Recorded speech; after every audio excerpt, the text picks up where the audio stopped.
The recovery remains deeply divergent between rich and poor.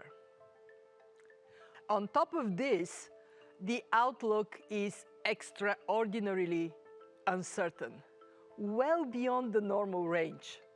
The war and sanctions could escalate. New COVID variants could emerge. Crops could fail.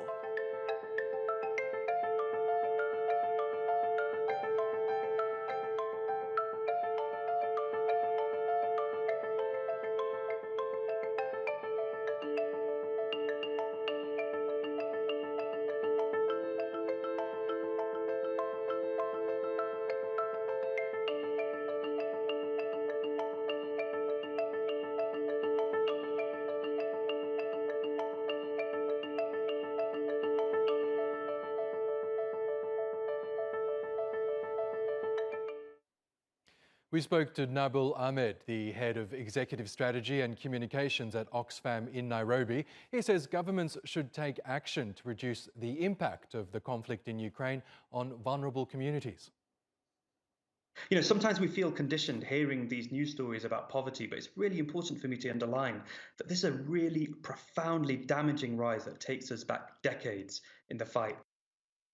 Just to dive what's behind this, three things. Firstly, we're seeing these rapid rises in the cost of food. These already reached an all-time high in February, right? But now that's been accelerated by the war in Ukraine. And that's especially bad news for countries that are reliant to get their wheat from Ukraine, from Russia. The second thing is, look, people have already been going through such a tough time through this pandemic across the world, actually, in every country, but especially those people in poorer countries. Wages, they've not kept up with inflation. More people are unemployed than they were before the pandemic, especially women.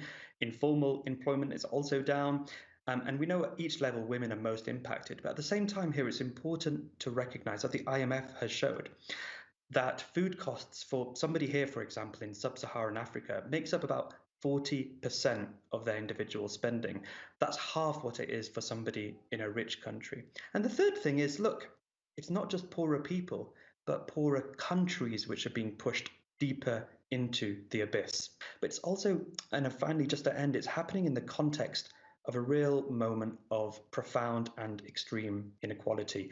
Billionaire wealth has increased the more than it has ever before during this pandemic, while at the same time, large corporations appear to be really exploiting this inflationary environment to boost their profits, to raise their margins at the expense of consumers. For example, here on the African continent, there's about 15 countries which are over 50% dependent on Russia and on Ukraine for their wheat. Somalia, for example, is 100% dependent. Egypt, 80%.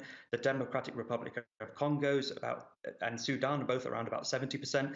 Look, we have to protect the poorest people from the harms of these converging crises. You know, governments, we want to see them expanding cash transfers, providing income support. We want to also see efforts to control food and energy prices.